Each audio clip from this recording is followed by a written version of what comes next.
Good morning, everyone. Happy Thursday. It is June 5th. Lisa here with Robert this morning in for Lydia. We'll get to your forecast in just a moment. First, I want to remind you, of course, we're live on Facebook every weekday morning right around this time. Love it when you join us live, but of course you can watch it whenever it works best for you because it stays on your Facebook feed throughout the day. You can also listen to it as podcast. Just go to inform.com/podcast and look for the Inform Minute. All right, Robert.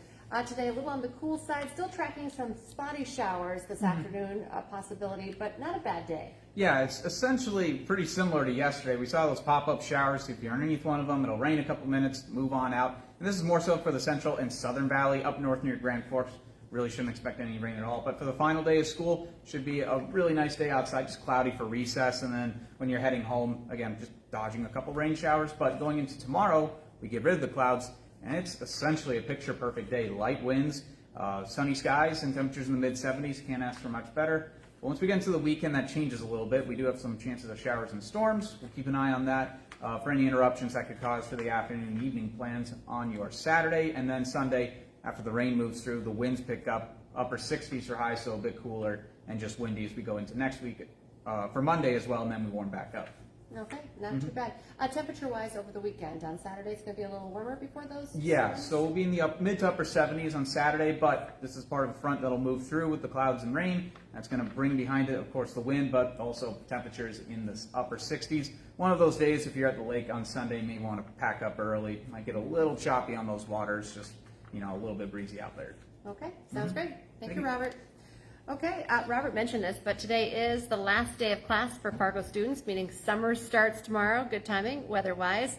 Today is also the last day for the district superintendent in Fargo, Rupat Gandhi. He's leaving after 7 years with the Fargo School District. He's going to pursue a family business with his wife, and he wanted more time to spend with his kids. Gandhi's successor, Northern Cass Superintendent Corey Steiner, officially starts on July 1st. A former UND professor will be in Polk County Court today after he was arrested in a prostitution operation. Last week, Polk County deputies arrested 50-year-old Kinley Rick Chu as part of an operation with the Minnesota BCA's Human Trafficking Investigations Task Force. Court records show Chu thought he was meeting a 17-year-old in Crookston, but it was actually an undercover officer. Chu taught chemistry at UND but resigned last Friday. The mayor of Solway, which is a small town west of Bemidji, was also arrested in that same operation. 56-year-old Robert Coulter is accused of trying to meet with an undercover officer that he thought was a 16-year-old. He'll be back in court on June 10th. If you're looking for a new career, Job Service North Dakota wants to help. They're hosting the Fair Chance Job Fair today. Their goal is to break down barriers like homelessness, a lack of education, or a criminal background and help people build a brighter future. The job fair is at Job Service Workforce Center in Fargo. That's right across the street from Shields. It runs from 11 to 2 today. You can visit their website for more information. That is jobsnd.com/fairchance. North Dakota now has the most measles cases in the country per capita. There are now 34 confirmed cases statewide. That's 4.3 cases per 100,000 people. It's North Dakota's worst outbreak since 1978. 7 of those cases are in Cass County, 10 are in Grand Forks County. A semi drove off an overpass on I-94, landing on the county road below. If you have not seen these pictures yet, they're pretty incredible. Amazingly, everyone is expected to survive. This crash happened just north of Fergus Falls. That's where 2 semis actually ran into each other. One of them went completely off the road. A 2-mile stretch of Otter Tail County Highway 10 was blocked for hours while crews cleaned up the scene. Both semi-drivers were hurt. One was taken to the hospital, but they are both expected to recover. If you want to read more on that story and see the pictures, just go to our website, inform.com. Well, gamers are celebrating today, whether it's you or maybe your kids. The Nintendo Switch 2 launched in the U.S. at midnight overnight. Nintendo unveiled the updated console earlier this year. It features more power, improved Joy-Cons, a bigger screen. The original hybrid console debuted 8 years ago, and of course it was a massive hit.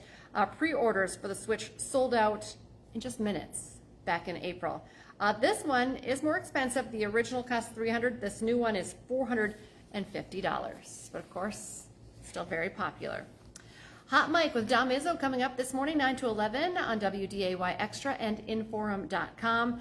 The NBA will crown a first-time champion this year as the finals start tonight. Dom will have a preview of the matchup between the Thunder and the Pacers. Of course, he's previewing the game. I want to remind you that game is on WDAY. In fact, the whole series will be on WDAY, so you can watch that action. Plus, Steve Kennedy has coached golf over 3 decades, until now. He's going to join Hot Mic to discuss his decision to retire. Hot Mic is live from 9 to 11 on WDAY Extra and Inforum.com. And remember, now's a great time to get that Inforum.com subscription. 99 cents a month for your first 3 months. It's a great deal. Just go to Inforum.com/subscribe to check out our deals.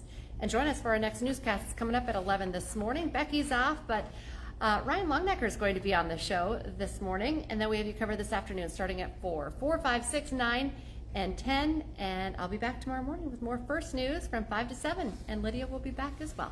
Have a great morning, everyone.